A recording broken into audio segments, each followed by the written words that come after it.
Capítulo 8. Una monja llamada Asia Argento la mañana llegó acompañada por un cielo despejado.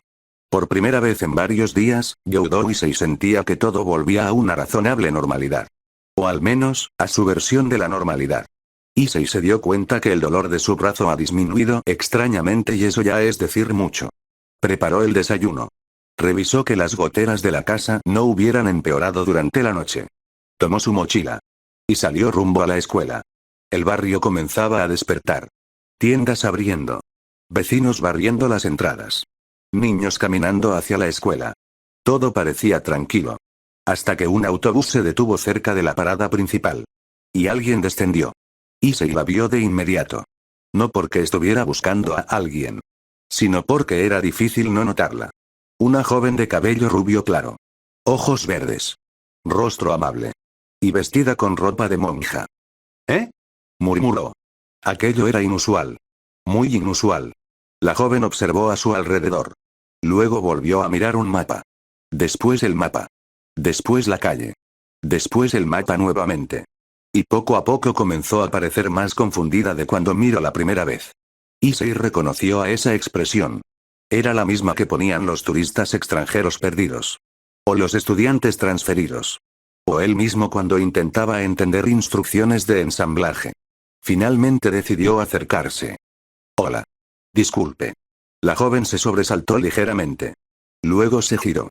¿Sí? ¿Está perdida? Silencio. La muchacha bajó la mirada. Luego volvió a mirar el mapa. Y finalmente asintió. Un poco. Lo imaginé. Issei lo notó, su asiento era británico, aunque su japonés era bueno. Ella hizo una pequeña reverencia. Mi nombre es Asia. Asia Argento. Issei parpadeó. Bonito nombre. La joven sonrió feliz. Gracias. Yo soy Youdo Issei. Mucho gusto, Youdo-san. Solo Issei por favor, no es necesario ser tan formal y menos conmigo. La muchacha parecía sinceramente aliviada de encontrar a alguien dispuesto a ayudar. Acabo de llegar a esta ciudad. Explicó. ¿De vacaciones? No. Negó suavemente. Fui enviada aquí para servir en la iglesia local. ¿Es monja? Sí. Eso explica bastante. Asia observó su uniforme escolar. ¿Usted estudia aquí? Sí. Qué conveniente. A veces la suerte existe. Ella volvió a desplegar el mapa. Y aquello confirmó las sospechas de Issei. Lo estaba sosteniendo al revés. Está al revés. Dijo él. Asia abrió mucho los ojos. ¿Eh? Giró el mapa. Y se puso completamente roja. Ah. Eso explica muchas cosas. ¡Qué vergüenza! No se preocupe. Es la tercera vez que hago eso hoy. Ahora explica aún más cosas. La joven parecía querer desaparecer. Lo cual hizo que Issei sintiera algo de preocupación. Porque era evidente que no conocía la ciudad. Y probablemente tampoco conocía mucho de Japón. ¿A qué iglesia va? Preguntó. Asia le mostró la dirección. Issei la leyó. Y levantó una ceja. Está bastante lejos. ¿Lo está? Sí. Oh. ¿Cómo pensaba llegar? Estaba siguiendo el mapa. El que estaba al revés. Sí. Issei suspiró. No con molestia. Sino con resignación. Porque ya podía imaginar exactamente cómo terminaría aquello. La acompañaré. Dijo finalmente. Asia parpadeó. ¿Eh? Voy en esa dirección durante parte del camino. Lo cual era una pequeña mentira. Pero no una demasiado grave. No quiero causarle problemas. No los causa. ¿Está seguro? Si la dejo sola terminará en otra prefectura. No soy tan mala orientándome. Silencio. Asia miró el mapa. Luego la calle. Luego el mapa otra vez. Tal vez un poco. Admitió. Comenzaron a caminar. Lentamente. Mientras la ciudad despertaba a su alrededor.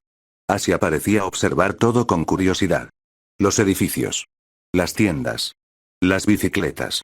Los estudiantes. Como si cada detalle fuera nuevo. Y quizás lo era. ¿Es su primera vez en Kyoto? Preguntó Issei. Sí. ¿Y en Japón? No. Pero hace mucho que no venía. Entiendo. La conversación continuó. Suave. Natural. Y poco a poco Issei llegó a una conclusión. Asia Argento era probablemente una de las personas más amables que había conocido. Y también una de las más ingenuas. Una combinación muy peligrosa. Una sensación en su nuca le decía que algo malo se acercaba. Como si algo le dijera que el peligro acecha en cualquier dirección. Un sentimiento muy peligroso. Por eso decidió acompañarla hasta la iglesia. Aunque llegara un poco tarde a la escuela. Porque mientras la veía intentar orientarse usando un mapa que acababa de volver a sostener al revés, tuvo una certeza absoluta. Dejar sola a Asia Argento en una ciudad desconocida era una pésima idea. La pequeña iglesia apareció al final de la calle. Modesta. Silenciosa. Alejada del bullicio del centro de Kuo. Es aquí. Dijo Issei. Asia observó el edificio. Y sus ojos se iluminaron inmediatamente. Llegamos. Llegamos. Muchas gracias, Youdou-san. La joven realizó una profunda reverencia. Tan profunda que casi pierde el equilibrio. Tenga cuidado. Ese sí. Y procure no usar el mapa al revés. Por favor, olvide eso. Lo intentaré. No parece muy convencido. Porque no lo estoy. Asia hizo un pequeño puchero. Y por alguna razón aquello resultó bastante gracioso. Entonces la monja sonrió. Una sonrisa sincera. Cálida. Espero volver a verlo. La frase salió con total naturalidad. Sin dobles intenciones. Sin vergüenza. Simplemente como una expresión genuina de gratitud. Issei sonrió también. Seguro nos encontraremos otra vez. ¿Lo cree? Kuo no es tan grande. Entonces lo esperaré con ilusión. Asia volvió a inclinar la cabeza. Y finalmente caminó hacia la iglesia. Desapareciendo tras las puertas del edificio. Issei observó unos segundos. Listo para marcharse. Pero entonces, se detuvo. Algo. Había algo. No era una sensación física. Ni una amenaza evidente. Era más parecido a una intuición. Una incomodidad. Un pequeño escalofrío recorriendo la espalda. Como si alguien lo estuviera observando. Issei giró lentamente la cabeza. Miró los alrededores. Las ventanas. El campanario. La entrada principal. Nada. Todo parecía normal. Demasiado normal. Sin embargo, la sensación permanecía. Leve. Constante. Persistente. Qué raro, murmuró. No era miedo. Pero tampoco tranquilidad. Por un instante miró nuevamente la iglesia. Y una extraña idea apareció en su mente. Algo no encaja. No sabía por qué. No tenía pruebas. No tenía motivos. Solo una sensación. Finalmente negó con la cabeza. Estoy imaginando cosas. Y emprendió el camino hacia la escuela. Varias calles después. La sensación desapareció. Como si nunca hubiera existido. Pero la duda permaneció. Y eso fue suficiente para incomodarlo el resto del trayecto. Cuando finalmente llegó a la Academia Kuo, el timbre de inicio de clases ya había sonado hacía bastante tiempo. Genial. Murmuró. Voy tarde. Otra vez. Entró al edificio. Intentando pasar desapercibido. Lo cual habría funcionado perfectamente. Si cierta presidenta del consejo estudiantil no hubiera estado esperando. Youdou Issei. La voz hizo que se congelara. Lentamente giró la cabeza. Y ahí estaba. Sona Sitri. De pie. Con los brazos cruzados. Y una expresión peligrosamente seria. Buenos días, presidenta. Llegas tarde. Eso parece. No parece. Lo es. Correcto. El silencio fue aterrador. ¿Tienes una explicación? Preguntó Sona. Issei pensó unos segundos. Podía decir la verdad. Podía inventar algo. Podía intentar escapar. Eligió una cuarta opción. Sonrió. Y le lanzó un beso al aire. Para usted, presidenta. El cerebro de Sona dejó de funcionar. Durante exactamente 2 segundos. ¿Eh? Un ligero rubor apareció en sus mejillas. Tsubaki, que estaba cerca, abrió los ojos. Varias estudiantes también. Y el propio Issei aprovechó ese instante. Gracias por su tiempo. Y salió corriendo. Youdou Issei. Demasiado tarde. Ya estaba atravesando el pasillo a toda velocidad. Regresa inmediatamente. No puedo oírla desde tan lejos. Gritó él mientras seguía huyendo. Estás a 30 metros. Exactamente. Tsubaki observó cómo desaparecía por la esquina. Luego miró a Sona. La presidenta seguía inmóvil. Todavía ligeramente sonrojada. Y claramente más molesta consigo misma que con Issei. Presidenta, dijo Tsubaki cuidadosamente. No digas nada. Entendido. Ni una palabra. Por supuesto. Silencio. Pero fue bastante efectivo. Tsubaki. Ya me callo. Mientras tanto. A varias aulas de distancia. Issei se apoyó contra una pared. Recuperando el aliento. Sobreviví. Murmuró. Aunque una parte de él sospechaba que Sona Citri todavía no había terminado con él. Y considerando la expresión que había visto en su rostro, probablemente tenía razón. Cambio de escena, la sala del consejo estudiantil estaba vacía cuando Seikbaira llegó. O al menos eso creyó. Sobre la mesa principal descansaba una pequeña caja negra ornamentada con plata. Y junto a ella, un hombre mayor vestido con impecable uniforme de mayordomo. Al verlo, los ojos de Seikbaira se abrieron ligeramente. Sebastián. El anciano realizó una reverencia elegante. Lady Seikbaira. ¿Qué haces aquí? He venido por orden directa del clan Agares.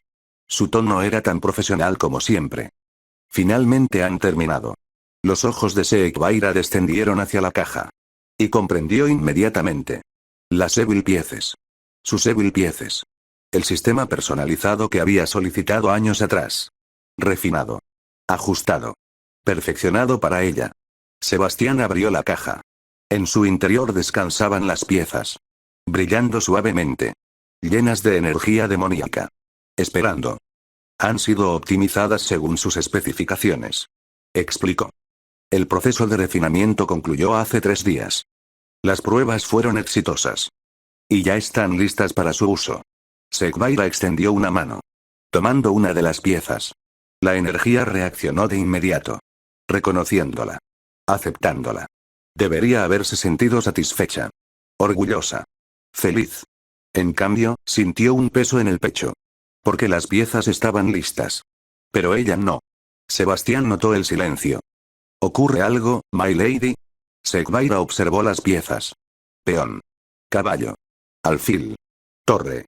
Reina. Toda nobleza demoníaca aspiraba a construir una familia. Un grupo. Una legión propia. Y sin embargo, por primera vez en su vida, la idea no le producía entusiasmo. Porque ahora cada pieza le recordaba una pregunta. Una sola pregunta. ¿Tengo derecho a decidir el destino de otra persona? La imagen de Issei apareció en su mente. Inmediatamente. Sin permiso. TCH, Sebastián arqueó una ceja. My lady. Nada. Pero no era nada. Porque desde que había conocido a Issei, el sistema entero comenzó a parecer diferente. Antes veía las Evil Pieces como una oportunidad. Ahora, veía personas. Personas que renunciarían a parte de su humanidad. A parte de su mortalidad. A parte de su futuro. Y ya no estaba segura de querer pedir algo así. Aún no he decidido reclutar a nadie. Dijo finalmente. El mayordomo pareció sorprendido. Muy sorprendido. ¿A nadie? No. ¿Ni siquiera candidatos potenciales? No. Aquello era prácticamente impensable para una heredera de su rango. Sebastián permaneció en silencio. Luego realizó otra reverencia. Entonces esperarán. Y se retiró. Dejándola sola. O eso creyó. Porque unos minutos después, la puerta volvió a abrirse. Y una voz familiar habló. Así que era cierto. Seikbaira levantó la vista. Sona Citri estaba entrando en la sala. Con una carpeta bajo el brazo. Y una expresión imposible de leer. Sona. Seikbaira. La presidenta observó la caja. Las piezas. Y luego a su amiga. Finalmente llegaron. Sí. Silencio. Deberías estar celebrándolo. Dijo Sona. Tal vez. Y sin embargo pareces alguien que acaba de recibir una condena. Seikbaira soltó una pequeña risa amarga. Quizá porque no estoy segura de querer usarlas. Eso hizo que Sona se detuviera. Porque jamás esperó escuchar algo así. ¿Qué? Lo que oíste. Seikbaira cerró la caja. Antes pensaba que era simple. Encontrar personas talentosas. Ofrecerles un lugar. Darles poder. Sus ojos descendieron hacia las piezas. Ahora ya no lo veo así. Sona permaneció observándola. Pensativa.